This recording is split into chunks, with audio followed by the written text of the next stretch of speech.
nós iremos à palavra do Senhor. Convido você a abrir a sua Bíblia na carta do apóstolo Tiago. Ele escreve no capítulo 4. Nós vamos ler a partir do verso 13, tá certo? 4, a partir do verso 13.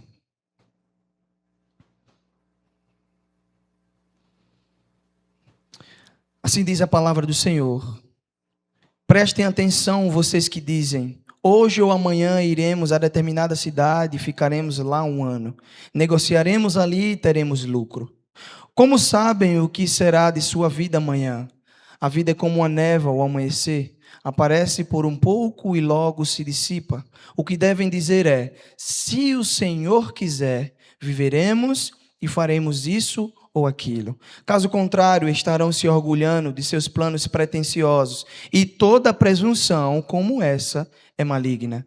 Lembrem-se de que é pecado saber o que devem fazer e não fazê-lo.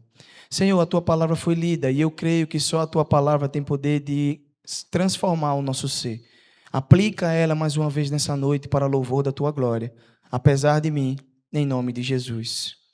O tema da mensagem dessa noite, irmãos, é: se o Senhor quiser. Nós viramos mais um ano, e todo ano que surge, nós colocamos algumas metas, alguns objetivos, alguns planos, sonhamos um pouco mais, traçamos alguns objetivos. Acredito que não sou só eu, que tem pessoas que vão até um pouco mais além, né? Escrevem num planner, talvez as atividades que desejam fazer ou planejar, sonhar durante o ano. Só que isso é pecado, pastor? De nenhuma hipótese. Você pode sim, na verdade você deve, assim como o apóstolo escreveu, planejar. Você deve sonhar. Você tem sim que ter os seus objetivos de vida. Você tem que pensar sim positivamente. Mas aqui entra um grande X da questão. Nós planejamos, mas nunca temos poder de executar absolutamente nada. A nossa vida, ela pertence ao Senhor. Então o apóstolo está dizendo que nós planejamos, mas se o Senhor quiser, as coisas acontecem. Se Ele não quiser, tudo que nós sonhamos não vai acontecer. Por quê? Porque Ele sempre tem o melhor para nós.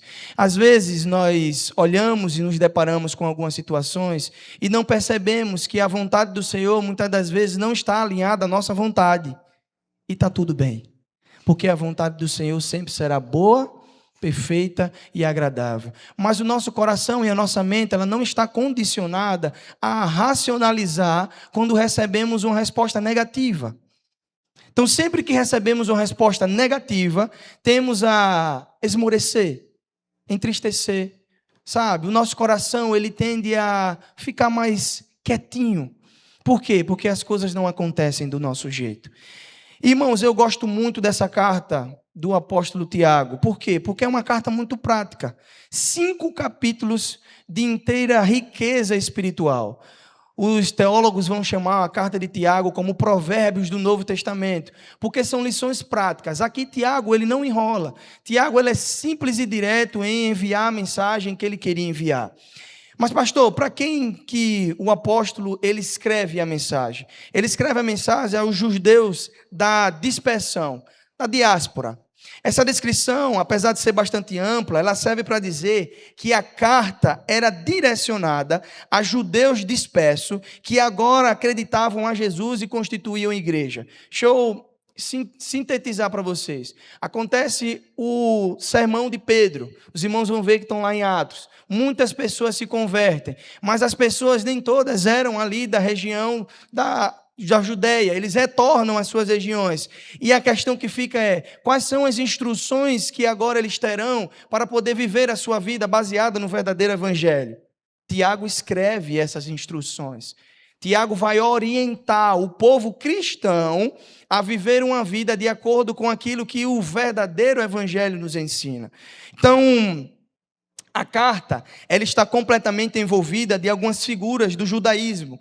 Nos 5 capítulos, o apóstolo Tiago, ele vai citar Abraão, ele cita Isaac, ele cita Raabe, ele cita Jó, ele cita Elias. Ou seja, 5 capítulos que ele está escrevendo a algumas pessoas que já entendiam o que é que ele estava querendo dizer. Senão, não teria por que ele citar pessoas do Antigo Testamento que não iriam entender bem das histórias.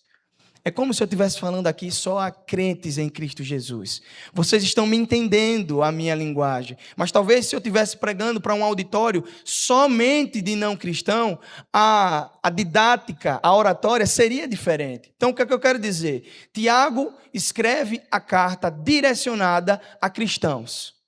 Assim como talvez a maioria das pessoas que estão aqui hoje.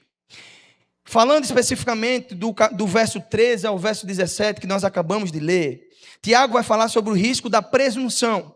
E o que é presunção, pastor? Presunção vem de um entendimento errado de que nós mesmos temos o controle de planejar e executar tais coisas. Presunção é assegurar a nós mesmos que o tempo está ao nosso lado e que nós, quando bem quisermos, iremos executar tal missão. E nós somos presunçosos quando dissemos, não, eu vou fazer isso. Eu tenho o direito de fazer isso. Tudo está no meu controle. Só que a presunção é fazer planos nossos como se estivéssemos totalmente no controle da situação. Presunção é viver a nossa vida como se Deus não existisse. E a partir daí eu começo a conversar com os irmãos. Por quê? Porque presunção é um pecado muito sério. É um pecado sério porque ele envolve tomar as nossas decisões, a chave do controle que não é nosso. Nós não controlamos absolutamente nada. Nada está de acordo ou diante daquilo que nós temos poder. Por quê? Quantos de nós já planejou algo e no dia seguinte foi frustrado por seu próprio plano? Quantos de nós já pensamos em executar uma ação e no dia seguinte tudo aconteceu o oposto daquilo que nós temos planejado? Porque não temos controle nenhum em planejar e executar a ação. É por isso que o tema da mensagem, e o próprio apóstolo vai dizer, é: se o Senhor quiser, nós faremos isso ou aquilo. Então, irmãos, vejam só, a presunção, ela olha para a vida como um contínuo direito e não como uma misericórdia diária. Precisamos ter alvos, sim, planos, sonhos, objetivos, mas não a presunção. E aí nós podemos afirmar que a vida humana, ela está, em até um certo aspecto, dentro do nosso controle. Como assim, pastor? Pare para pensar. Nós tomamos decisões e somos produtos do meio da decisão que nós tomamos. Como assim? Quem queremos ser? Com quem andamos? Com quem nos casamos? É uma pergunta que eu recebo quase que corriqueiramente entre os jovens. Com quem casar? Como se a Bíblia apontasse ou enviasse alguém do céu na sua frente e dissesse: esse é o enviado do Senhor para casar com você. Ou essa é a enviada do Senhor para casar. Não. E todos que estão aqui casados sabem que a decisão foi nossa. A decisão foi nossa, nós decidimos. Agora, em contrapartida, por outro lado, a vida humana nos apresenta fatores que nós não temos como controlar. Nós não conhecemos o futuro e nem sabemos o que é melhor para nós. Nós lemos no texto bíblico aqui, juntos, onde o diácono Sandro nos dirigiu, texto de Provérbios. E Provérbios, capítulo 14, verso 12, diz algo interessante. Há caminhos que ao homem parecem ser bons, mas que no fim nos levará à destruição e à morte. Por quê? Porque aos nossos olhos, ao nosso entendimento, muitas das vezes nós planejamos algo e queremos algo baseado naquilo que nós estamos achando que é bom para nós. Mas não perguntamos quase nunca, para não dizer sempre, qual é a vontade do Senhor para nós. E alguns desejam que a vontade do Senhor seja feita de maneira muito extraordinária. Mas eu preciso dizer, a vontade do Senhor nós costumamos ver em Salmos 19. O extraordinário no ordinário. Os céus vai proclamar a glória de Deus. Eu não preciso de nada extraordinário se o ordinário está aqui nas minhas mãos para que o Senhor tome o controle da direção da minha vida. Então, como saber que eu devo tomar algumas decisões? Pela palavra do Senhor que rege o nosso coração. Ou pelo menos que deve reger o nosso coração. Mas diante de todo esse contexto, esse texto de Tiago, capítulo 4, verso 13 a 17, me apresenta três erros que nós cometemos nessa jornada com o Senhor, que faz com que eu e você percamos a vista daquele que é o Senhor e Salvador da nossa vida. Porque se o Senhor quiser, é Ele que está no controle da situação. Mas às vezes nós cometemos alguns erros que tiramos o Senhor da situação. Primeiro erro é a independência de Deus. Olha o que o texto, o verso 13, vai dizer para mim e para você. Prestem atenção, vocês que dizem. Ele começa dizendo: prestem atenção, vocês que dizem. E olha que interessante. Quem decide aqui? O sujeito decide. Tiago simula a fala de alguém que tem o poder de decidir sobre ele mesmo. Quando lemos novamente esse versículo, nós podemos pensar: mas pastor, qual é o mal que tem em planejar? Qual é o mal que tem em decidir sobre os nossos próprios negócios? Qual é o mal que existe em poder ter objetivos de vida? Nenhum. A questão principal é que Tiago está falando a cristãos confessos, que na prática do dia a dia não colocam seus planejamentos, suas decisões diante do Senhor. Há um grande teólogo conhecido chamado Champlin, que ele chama isso de ateísmo prático, que é você crer que Deus existe, mas na prática você vive como se Ele não existisse. Porque se eu creio que Deus existe e Ele é o dono da minha vida, no mínimo eu recorro a esse Deus para que Ele me oriente em minhas decisões. Mas quando eu tomo as decisões e não peço orientação a Ele, eu sou um ateu prático, porque eu vivo a minha vida ao bel prazer, sem pedir orientação nenhuma ao meu Deus. Irmãos, a pergunta que podemos fazer sobre a fala de alguém é: onde está Deus em todo esse projeto? Todas as decisões têm como base o ser humano. E esse é o pecado da autossuficiência. A autossuficiência traz em si a ideia de manter-se por si só, sem precisar de ajuda de ninguém. Sabe quem foi que cometeu esse pecado? Lá no início, Lúcifer. Olha o que diz Isaías capítulo 14, verso 12 a 15. Como caíste do céu, ó estrela da manhã, filho da alva. Como foste lançado por terra, tu que debilitavas as nações. Tu que dizias no teu coração: eu subirei ao céu, acima das estrelas de Deus, exaltarei o meu trono, e no monte da congregação me assentarei, nas extremidades do norte. Subirei acima das mais altas nuvens, e serei semelhante ao Altíssimo. Lúcifer. Autossuficiente. Alguém que tinha a ideia de poder fazer algo que ele imaginava ter poder para subir acima do trono de Deus e ocupar o lugar que não era dele. Irmãos, o versículo de Tiago reflete a fala de alguém que despreza a participação de Deus em sua vida. Reflete a confiança no projeto humano. Incentiva o ser humano a não pensar de maneira autossuficiente e autônoma. Nós não somos dono da nossa própria vida. Ou eu preciso dizer que alguns aqui, em algum dia foi dormir bem e acordou com uma notícia totalmente triste e estarrecedora. Quantos daqui dormiram talvez bem de saúde e acordaram debilitados? Quantos de nós? Mas nós só costumamos dar conta disso quando os dilemas batem à nossa porta. E aí quando ele permeia a nossa vida, a gente costuma dar valor a algumas questões que no dia a dia não colocamos Deus onde deveria colocar. Então, irmãos, uma vez que a palavra de Deus, ela transpõe os séculos, chega também a nós, podemos pensar se também não estamos tendo tal atitude no dia a dia, no cotidiano. Nós estamos vivendo numa sociedade, e vocês vão entender isso de uma melhor forma, em que Deus foi colocado à margem. Deus foi colocado à margem. Um mundo no qual Deus não faz mais parte. Um Deus que só é lembrado no domingo. Um Deus que não tem nada a ver com a minha vida. Um Deus que não tem nada a ver com a minha sexualidade. Um Deus que não tem nada a ver com os meus estudos. Deus que não tem nada a ver com os meus negócios, com a minha carreira, com o meu tempo. Deus não tem nada a ver como eu administro a minha vida, porque ela é minha. É isso que a sociedade nos impõe hoje em dia. Nós somos engolidos por essa verdade. E aí você pode estar se perguntando: mas pastor, De onde vem tudo isso? Eu explico para você. Olha o que o texto vai dizer. Hoje ou amanhã, quem decide o início de tudo? Iremos a tal cidade, quem decide o lugar? Ali ficaremos um ano, quem decide o prazo? Fazendo negócios, quem decide a atividade dos negócios? Ganhando muito dinheiro, quem decide o propósito do dinheiro?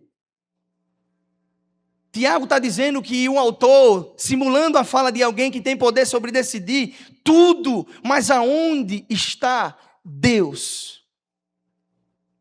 E essa é a tendência nas Escrituras, e a Bíblia, ela me aponta a algumas histórias que também narra essa fala de Tiago. Quer saber uma história muito real? Gênesis 3. Gênesis 3, de 1 a 6. Olha o que diz a palavra do Senhor. O texto vai falar sobre a queda do homem. A palavra do Senhor diz assim: ora, a serpente era o mais astuto de todos os animais do campo que o Senhor Deus tinha feito. Esta perguntou à mulher: foi isto mesmo que Deus disse? Não comam de nenhuma árvore do jardim? A mulher respondeu à serpente: podemos comer do fruto das árvores do jardim. Mas Deus disse: não comam do fruto da árvore que está no meio, nem toquem nele. Do contrário, vocês morrerão. A serpente disse à mulher: certamente não morrerão. É que Deus sabe que, no dia em que comerem, os seus olhos se abrirão, e vocês serão como Deus, conhecedores do bem e do mal. Quando a mulher viu que a árvore era boa para alimento, atraente aos olhos, e ela desejou ter toda a sabedoria, tomou para si o fruto e comeu. Também deu a seu marido que estava com ela, e ele comeu.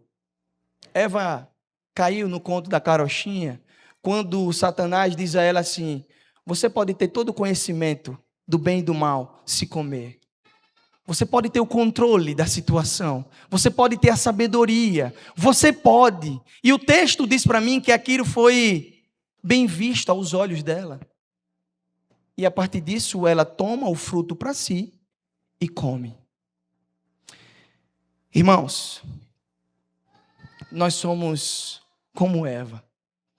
Queremos ter o controle da situação, queremos ter resposta para tudo, queremos ter a sabedoria que vem do Senhor, simplesmente para poder dizer: eu tenho o controle da vida em minhas mãos.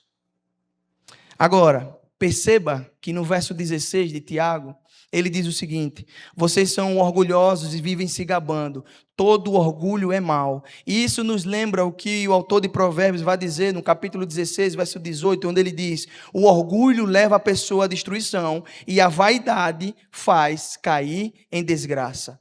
Parafraseando, poderíamos extrair desse texto o seguinte: quanto mais orgulhosos e independentes somos de Deus, mais vamos nos distanciar dos caminhos por onde Ele deseja que eu e você estejamos. Você quer viver uma vida dizendo: se o Senhor quiser? Então, primeiro, dependa do Senhor. Ele é o dono da nossa vida. É Ele quem aponta o caminho. Nós não temos o controle de absolutamente nada. Nós somos, como diz aqui, uma névoa, uma neblina, que vem e logo se dissipa. Nós não temos controle de nada. Então esse é o primeiro erro.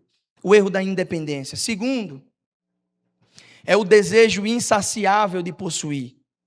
Olha o que diz o texto também, quando ele começa falando: negociaremos e ali teremos lucro. Irmãos, uma das características mais marcantes do mundo contemporâneo é o consumismo, o mundo que nós estamos. O consumo, ele tem sido apontado como organizador da nossa vida cotidiana. Por quê, pastor? Porque tudo gira em torno dele. É como se hoje o mundo gritasse em alto e bom som: diga-me o que consomes e te direis quem tu és. O ser está intimamente ligado ao ter.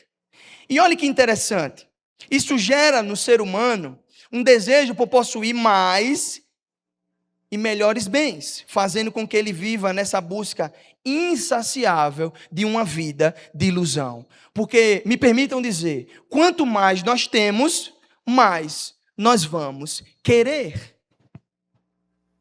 Simples. Nós nunca vamos estar, parece que, satisfeitos com aquilo que Deus nos deu. Sempre queremos um pouco mais. E eu não sou o único que talvez pediu algo ao Senhor, Ele concedeu, e aí a gente vai o quê? E pede de novo. E pede de novo. E pede de novo. Então, irmãos, no mundo que nós estamos vivendo, principalmente no meio tecnológico, a tecnologia, as grandes produções publicitárias e a agilidade dos processos de fabricação fez com que os produtos são lançados quase que diariamente. Não preciso citar nomes de produtos eletrônicos que todo ano lança-se uma novidade. E aquele que tinha um determinado produto vai sendo depreciado e as coisas vão aumentando. Então, ele gera em nós um estímulo para dizer, você precisa se atualizar, você precisa de um novo, você precisa de algo melhor. Então, nós somos empurrados pela massa para ter algo. Em resumo, é como se a tecnologia, as grandes publicidades estivessem dizendo para mim e para você, possuir determinado produto é ter felicidade. Então, se eu não tenho, talvez, um celular melhor, um carro melhor, uma conta bancária, talvez, com um dinheiro sobrando, eu não tenho felicidade. Em que está pautada a sua felicidade? Nos bens ou no Senhor? Há um desejo insaciável de possuir. E nós precisamos controlar esse desejo no nosso coração. Porque quanto mais pedimos, mais buscamos. E quanto mais buscamos, mais corremos o risco de colocar Deus à margem. E aí alguns vão dizer, pastor, então está falando que ter coisas boas é ruim? Em nenhuma hipótese. Em nenhuma hipótese. Temos que ter coisas boas. Trabalhamos para isso. Sabe? Somos levados a ter uma vida legal, a dar um conforto à nossa família. Mas o que eu quero dizer é que isso não sustenta a nossa vida pessoal. Porque a pergunta que fica é, e se tudo for embora? E se perdermos os bens? E se a saúde for embora? Será que cantaremos ao Senhor que é Ele? E por Ele que nós estamos gastando a nossa vida? Sabe? Então, irmãos, na contramão, olha que interessante, na contramão desse sentimento, o apóstolo Paulo escreve ao jovem pastor Timóteo, na sua primeira carta, capítulo 6, verso 8 a 10, dizendo o seguinte, portanto, se temos alimento e roupa, estejamos contentes, mas aquele que deseja enriquecer cai em tentações e armadilhas e em muitos desejos tolos e nocivos, que os levam à ruína e destruição. Pois o amor ao dinheiro é a raiz de todo mal, e alguns, por tanto desejarem dinheiro, se desviaram da fé e afligiram a si mesmo com muito sofrimento. Ele não está falando aqui de você ser rico. Ele está falando do desejo de você ter algo que não foi propriamente colocado em suas mãos. E aí você deseja como se fosse, sabe, algo que você precisa ter para que você viva bem. Não. Portanto, se temos o que comer, se temos o que vestir, louvado seja o nome do Senhor. Ou será que Deus tem deixado faltar na nossa mesa? Ou será que Ele tem deixado faltar na nossa casa? Ou será que nós não temos onde repousar a nossa cabeça e dormir em paz? Não estou falando de apertos não, irmão, porque todos nós passamos por dificuldades. Ninguém está imune. Estou falando que, passando seja lá qual for a situação, nós possamos afirmar, como o apóstolo Paulo, escrevendo aos Filipenses na carta ao sofrimento, no capítulo 4, onde ele vem narrando, dizendo, eu sei o que é ter frio, sei o que é passar calor, eu sei o que é ter fome, sei o que é ter sede, sei o que é tudo isso, mas eu posso todas as coisas por meio de Cristo que me fortalece. A nossa força não vem do que possuímos ou não possuímos, vem do Senhor. É por isso que o desejo insaciável de possuir não pode tomar conta da nossa vida. E aí, irmãos, nós entendemos que o desejo por possuir, ele seduz. O desejo de possuir não pode estar no lugar de Deus em nossa vida. Não podemos deixar que isso aconteça. Então esse é o segundo erro. Primeiro, a independência de Deus. Segundo, o desejo insaciável de possuir. Terceiro erro, que nos afasta de ter uma vida entendendo que o Senhor é o único sustentador na nossa vida. Terceiro erro é a falta de consciência da brevidade da vida. Olha o que o autor de Tiago, o apóstolo Tiago, vai escrever. Como sabem o que será de sua vida amanhã? A vida é como uma névoa ao amanhecer. Aparece por um pouco e logo se dissipa. O que devem dizer é: se o Senhor quiser, viveremos e faremos isto ou aquilo. Caso contrário, estarão se orgulhando de seus planos pretensiosos, e toda presunção como essa é maligna. A pergunta que nós precisamos nos fazer é: o que será da nossa vida amanhã? O que será da nossa vida amanhã? Dizer isso aqui parece uma frase muito pastoral, né? Amanhã, ninguém sabe o dia da manhã, mas nos damos conta quando o amanhã chega e traz as suas implicações. E eu preciso dizer para você, tá? O amanhã, ele sempre chega. Ele sempre chega. De uma forma ou de outra, ele vai chegar. A grande questão é como nós temos vivido a nossa vida para quando o amanhã chegar. Porque parem para pensar, irmão, olha só. Tiago revela que pessoas vivem na falta da consciência do que é a vida. Pessoas não sabem o que é a vida. Pessoas que vivem alienadas em busca dos seus próprios interesses, mas esquecem que a vida passa muito rápido. Passou. Um dia desse você pode contar as histórias de quando você era menino, dos embaixadores do rei. Você era da mensageira do rei. E agora você está na idade que está. O tempo passou. E passa para todos. Olhe o que em sua oração Moisés vai falar no Salmos 90.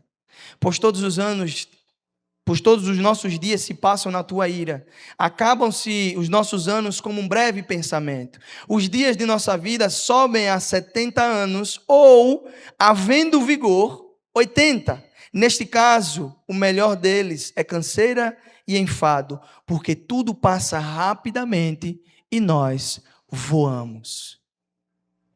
Tudo passa rápido, irmãos. Tudo passa muito rápido.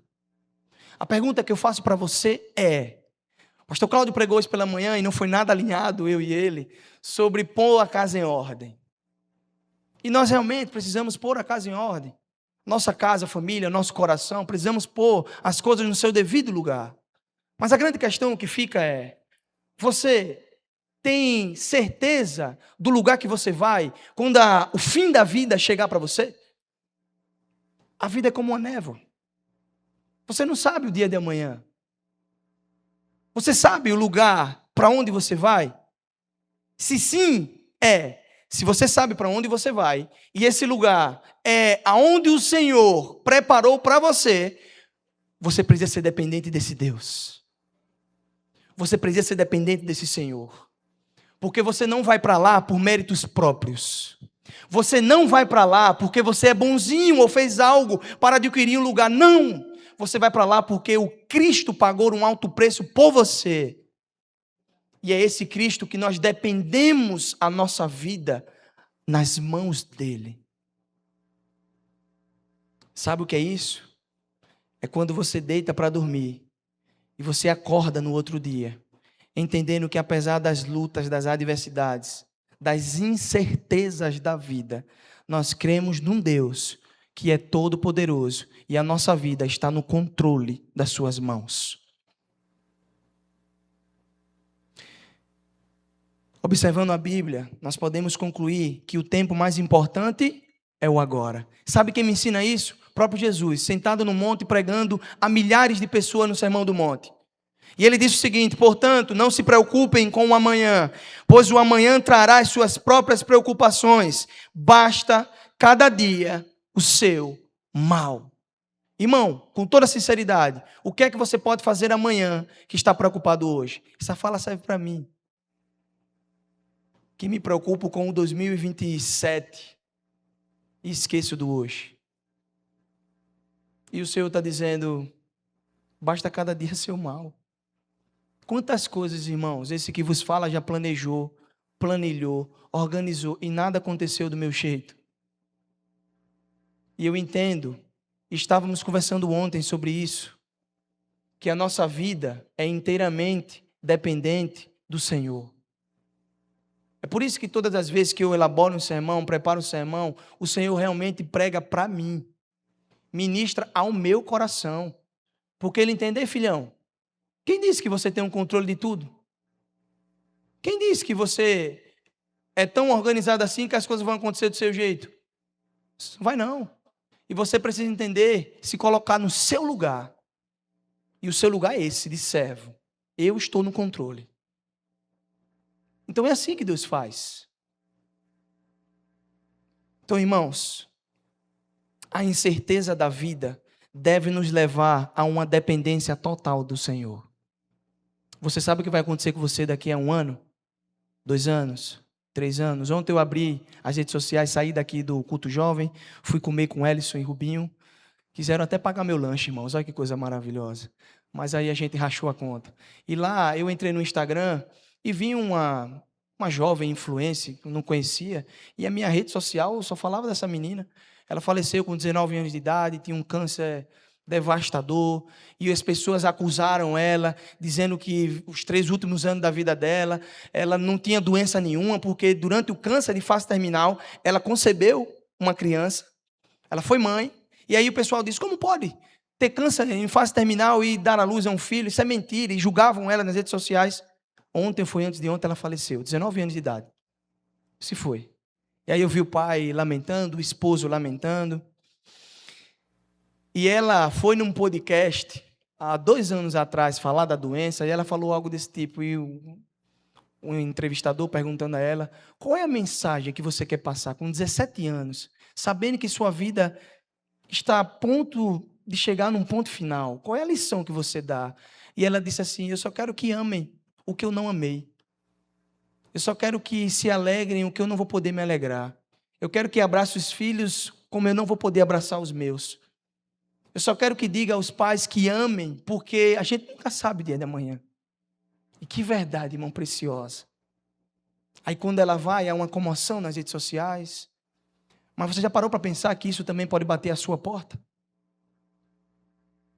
Ou será que estamos imunes, irmãos? Estamos não. Tudo pode bater à nossa porta. Mas o que eu quero dizer para você é quando isso chegar, se é que vai chegar para nós, mas para alguns vai, que possamos entender onde está alicerçada a nossa fé.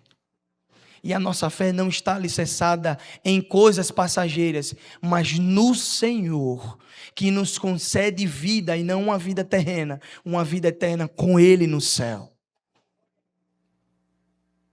Então esse é o terceiro erro, irmão, a falta de brevidade da vida. Eu concluo esse sermão dizendo a você que a vida humana, na melhor das hipóteses, vista à luz da eternidade, é apenas como uma neblina que aparece por um instante e logo se dissipa. No texto, Tiago relaciona a vida do homem com uma vontade mais elevada que a sua. E ele procura corrigir a falsa maneira de encarar as atividades humanas, lembrando aos seus leitores, eu e você, que a vontade de Deus é suprema e que os planos dele quanto ao futuro são imutáveis. Ele já preparou tudo de acordo com a sua vontade. Quem somos nós para querer atrapalhar os planos do Senhor? Eu estou lendo no meu devocional diário, na verdade ouvindo no meu devocional diário, Gênesis novamente. E lá me mostra a história de Abraão, muitos sabem. E aí o Senhor dá a promessa, lembram? Vocês vão ter um filho, Sara ri. E aí ela quer dar uma antecipada. E aí pega e entrega a sua serva. Acontece tudo aquilo que vocês sabem. Mas sabe o que é que o Senhor disse para Agar, quando ela foi expulsa da casa de Abraão, Sara?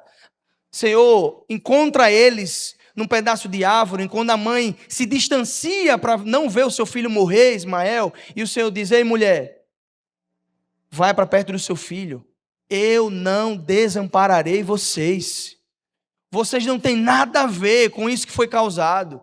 Esse menino será fruto e dele virá uma descendência muito grande. E de Ismael sabem, a descendência de Ismael está aí, uma das mais ricas que temos também atualmente. O que é que eu estou querendo dizer com tudo isso, irmãos? Porque quando o Senhor aponta os planos, Ele sempre pagará a conta. Então, irmãos, nós, corriqueiramente, corremos o erro de exaltar a nossa própria vida.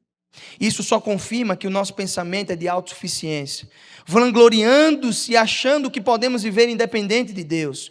O homem que vive mais seguro é o que menos tem confiança em si mesmo. O homem que vive mais seguro é o que reconhece o estado moral do seu coração. E ele sabe que se não for o Senhor, o que seria de nós? Se não for o Senhor freando o nosso coração, o que seria de nós? A verdadeira sabedoria e a verdadeira fé conservam Deus continuamente em vista. Irmãos, e o argumento de Tiago, no capítulo 17, no verso 17, encerrando a perícope, ele diz o seguinte: pensem nisto.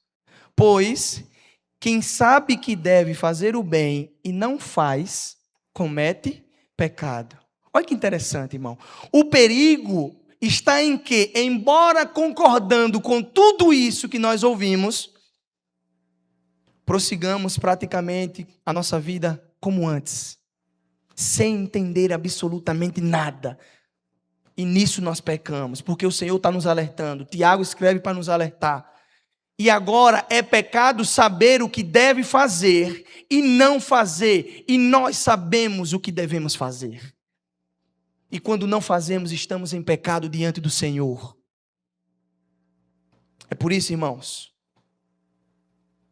que se não agimos na inteira dependência de Deus, pecamos. Porque quando Ele faz a sua vontade conhecida, a nossa responsabilidade é agir em conformidade a ela. Ele já revelou para nós o que nós precisamos fazer. Ele deixou o recado nessa noite. No ano de 2026, planeje, sonhe, tenha seus objetivos, coloque metas, mas entenda, quem executa é o Senhor. E nós precisamos ser inteiramente dependentes dEle. Amém? Curve sua cabeça nesse momento, nós vamos orar ao Senhor. Nós vamos orar a esse Deus que pode todas as coisas. Fale com o Senhor nessa hora. Peça para que Ele dirija os seus passos, os seus caminhos. Peça direção ao Senhor. Peça força para que Ele cuide do seu coração e da sua mente e te torne mais dependente dEle. Peça ao Senhor para que te dê mais ânimo, fôlego, sede, fome da palavra de Deus. O Senhor já apontou caminhos. Sabe? Nós precisamos ser dependentes do Senhor. Não tem outro a não ser o Senhor. A nossa vida depende dEle, irmãos. Porque se não for o Senhor, eu posso lhe dizer isso com toda certeza, nem aqui nós estaríamos. Nós carecemos do Senhor, nós precisamos desse Deus. A nossa vida depende única e exclusivamente dEle. Ele é o dono da nossa vida. Quando a doença vem, afirmar que Ele é Deus não é tão simples. Quando as coisas não vão do jeito que nós queremos, dizer que Ele é Deus não é tão simples. Pode parecer simples você falar da boca para fora, mas viver isso no coração não é tão simples. Louvado seja Deus, porque Ele deixou o Espírito Santo dele para testificar todos os dias que, apesar de qualquer situação adversa, qualquer enfermidade, qualquer crise financeira, qualquer crise no relacionamento, qualquer crise no emprego, qualquer situação que nós enfrentamos diariamente, que não esteja alinhada àquilo que nós desejamos, Ele nos dá força para caminhar. Ah, se não fosse o Senhor. Ah, se não fosse o Senhor. Meu irmão, que essa palavra seja aplicada ao seu coração. Que você entenda que existe um Deus que toma conta de você. Ele toma conta da sua casa. Ele toma conta da sua família. Ele toma conta dos seus negócios. Ele toma conta do seu emprego. Ele toma conta dos seus filhos, do seu neto, do seu negócio, de tudo aquilo que você acha que está colocado à margem. Mas o Senhor segura você e os seus poderosamente. Esse é o Deus que eu creio. Esse é o Deus que eu sirvo. E é esse Deus que nós vamos orar nessa hora. Senhor, nós nos colocamos diante da Tua presença. E nós entendemos que a Sua presença aqui no meio de nós, ela é real. E eu te peço agora, Senhor, nos dá um ânimo a mais nesse 2026. Que todos os nossos planos, projetos, metas, redunde somente para louvor da Tua glória. Senhor, retira do nosso coração todo pensamento presunçoso. Retira o pecado da autossuficiência. Faz reconhecer a nossa pequenez diante do Senhor. Nós somos servos e nada mais. Apenas servos e nada mais, Senhor. Senhor, nós queremos reconhecer o nosso lugar. E entender que nós vamos, Senhor, fazer planos. Nós vamos sonhar, Senhor. Nós vamos ter objetivos nesse ano. Mas nós queremos entregar todos diante do Senhor. Faz conforme o Teu querer. Porque nós queremos viver a Tua vontade. Mas nos prepara, Senhor. Nos prepara porque muitas das vezes a Sua vontade, ela é totalmente diferente da nossa. Mas nós, Senhor, estamos aqui submissos para querer viver a Tua vontade. Nós estamos prontos, Senhor, para viver o que o Senhor tem preparado para nós. Senhor, nós oramos, crendo que o Senhor é poderoso para fazer infinitamente mais daquilo que pedimos e pensamos. Nós louvamos o Teu nome por tudo aquilo que nós temos vivido e Te agradecemos no nome de Jesus. Amém e amém.